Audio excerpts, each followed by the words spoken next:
사람들이 자주 쓰는 말이 있습니다. 힘들다는 말입니다. 요즘 우리 사회에서 힘들다는 말은 일상적인 삶의 주제가 되어버렸습니다. 만나면 힘드시죠? 네, 요즘 같아서는 정말 살기가 정말 힘듭니다. 이것이 그냥 일반적인 대화의 규칙처럼 되어버렸습니다.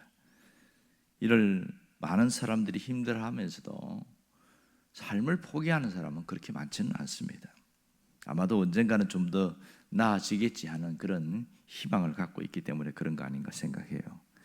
사람이 살아가면서 내가 바라는 것이 없다면 지금 겪고 있는 이 수고와 힘든 그것을 참아내기는 쉬운 일이 아닐 겁니다. 그래서 저마다 나름대로의 희망, 바람이 있다는 것이죠. 그 바람이 잘 이루어질 때 드디어 성취감과 자기 존재감을 갖게 되어집니다. 하지만 그 바람대로 되어지지 않을 때 마음에 무너지고 절망과 좌절을 맛보게 되어집니다.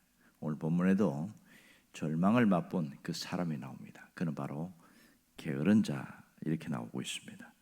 4절을 보면 게으른 자는 마음으로 원하여도 얻지 못하나 부지런한 자의 마음은 풍족함을 얻느니라 이렇게 말합니다.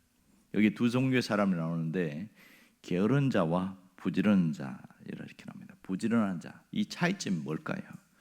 게으른 자는 마음으로 원하여도 얻지 못한다 이런 얘기입니다. 하지만 부지런한 자는 마음으로 원하는 것을 풍족하게 얻는다. 여기서 이렇게 말하는데 우리가 주목할 것은 원한다는 단어입니다. 이 원함이라는 히브리어 단어가 굉장히 중요한데 네페시라고 이렇게 말합니다.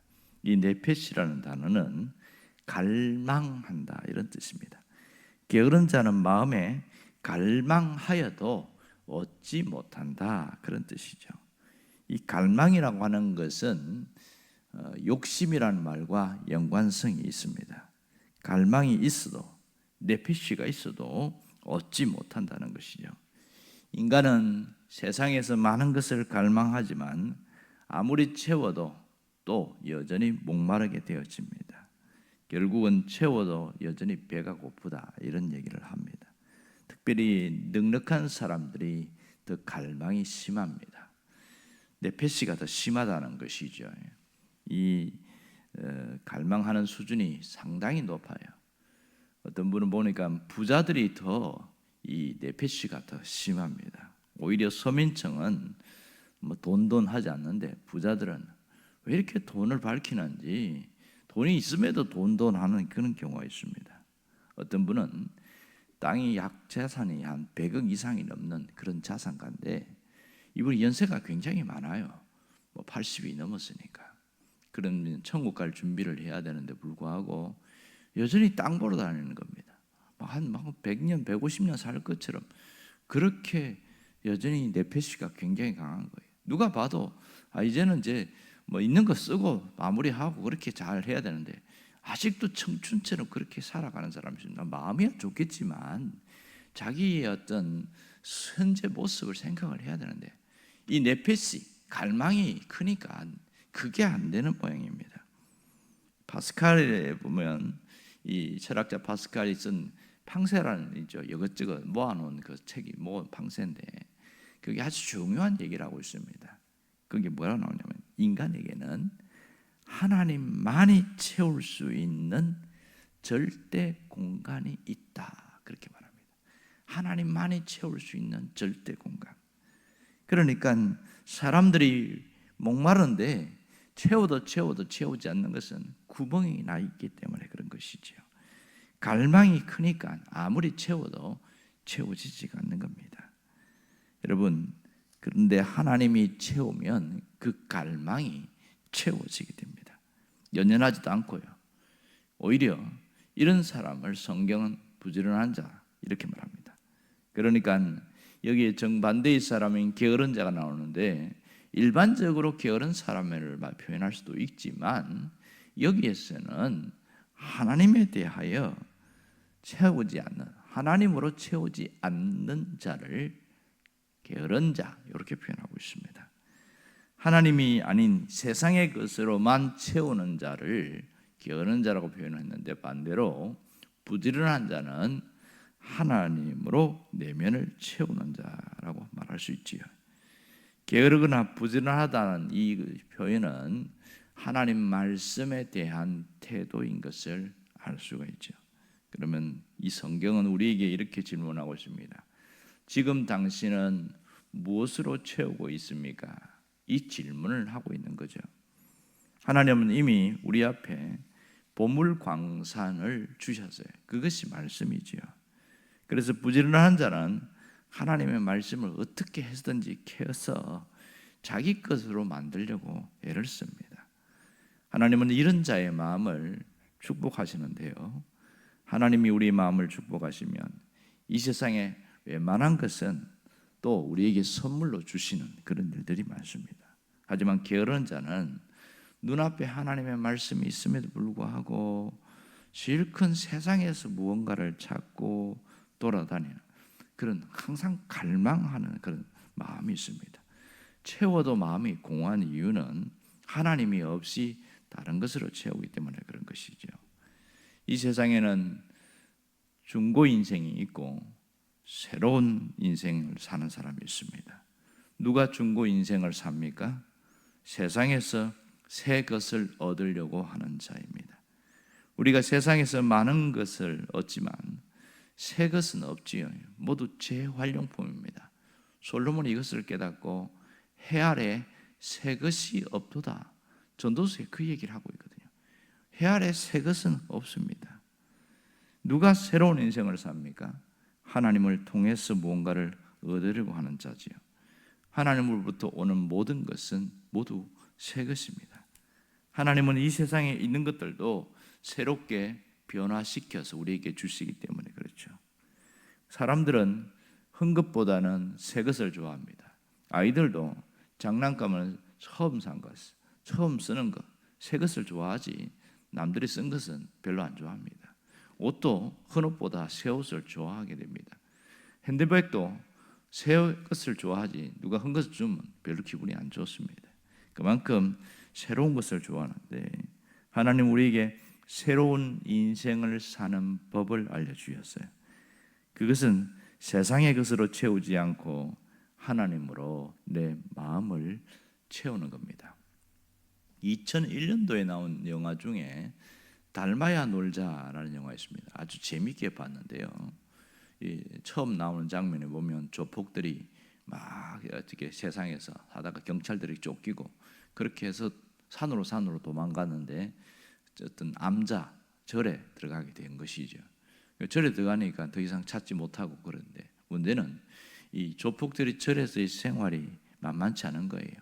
세상에서 험악하게 살던 사람이 재벌에게 못 주듯이 거기서도 똑같은 짓을 하니까 그 조용하고 경건하게 지내는 그 스님들하고 마찰이 생길 수밖에 없는 거예요. 자꾸 부딪히니까 스님들이 주지 스님 찾아가서 저 사람들 언제까지 데리고 있을 겁니까?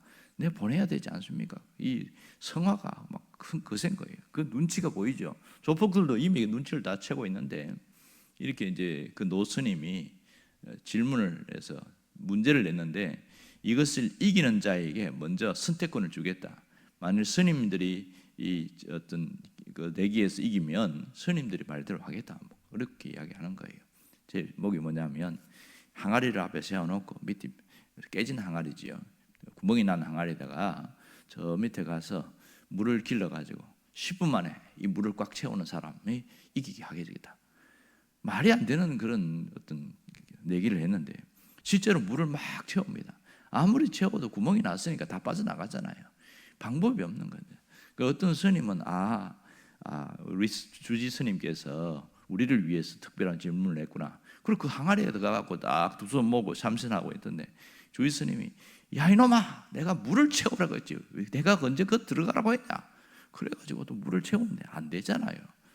그런데 그 중에서 조폭 두목이 아주 신박하게 그 항아리를 딱 두 손을 번쩍 들더니 연못에가 붕덩 집어 던지는 겁니다. 그래갖고 조폭들이 이겼어요. 그래서 조폭들이 그 절에 남게 됐는데 나중에 그 두목이 그런 얘기를 합니다. 스님은 저희들에게 원하는 게 뭐가 있습니까? 이렇게 왜 저희들을 감싸 주시죠? 이렇게 물으니까 반대로 이 스님이 반대로 질문하는 겁니다. 그러면 밑 빠진 독에 물을 채울 때 너는 어떤 생각이었냐? 이렇게 물으니까 그거야. 스님께서 항아리에 물에 세우라고 해서 방법이 없어서 그냥 항아리를 물에 던졌습니다. 이렇게 이야기하는 거예요. 그때 노 스님이 뭐라고 그러냐면 밑 빠진 독 같은 너희들을 나는 내 마음에 던졌다. 이런 굉장히 중요한 얘기를 합니다.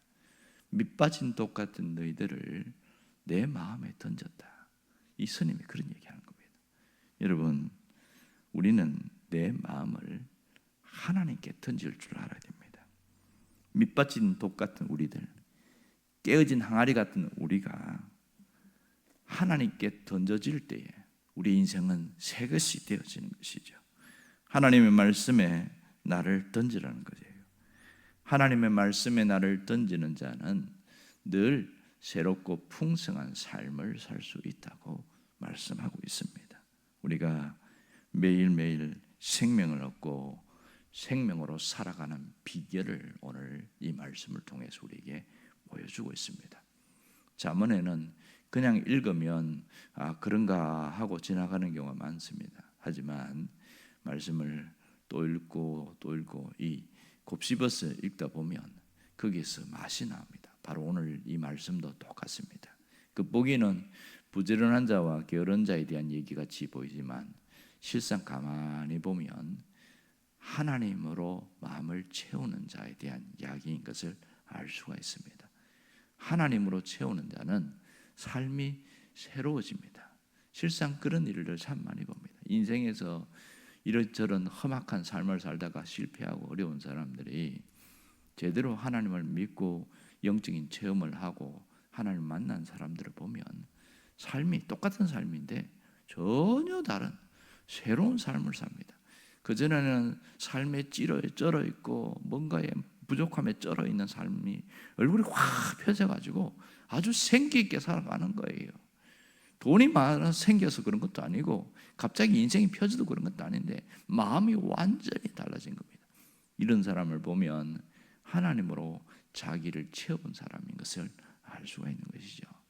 우리는 그런 극적인 변화가 아니라도 늘 하나님께 내 마음을 던질 때에 우리의 삶은 새로워질 수가 없습니다. 밖에 없는데요. 그것은 하나님이 우리의 마음을 새롭게 하기에 우리 삶이 새롭게 보이는 것이지요.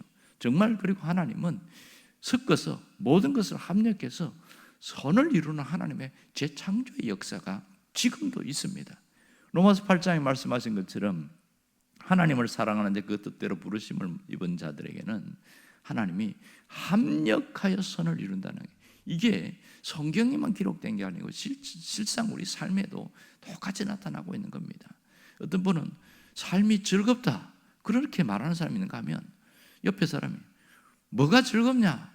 맨날 힘든데 뭐가 즐겁냐? 그랬더니 그냥 내 마음이 즐거워 이렇게 이야기하는 거예요. 왜 이런 말이 나올 수 있을까요? 마음이 새로워졌기 때문에 그런 겁니다. 우리가 말씀이 우리 안에 들어오면 이렇게 마음이 달라지게 되고 하나님이 우리의 삶을 마지막까지 새로운 삶을 풍성한 삶을 살게 한다는 겁니다. 오늘 여기 말씀처럼 부지런한 자에게는 그 마음에 풍족함을 얻나니라. 여러분이 이런 충만한 생으로 삶이 새로워지기를 간절히 바랍니다. 기도하겠습니다.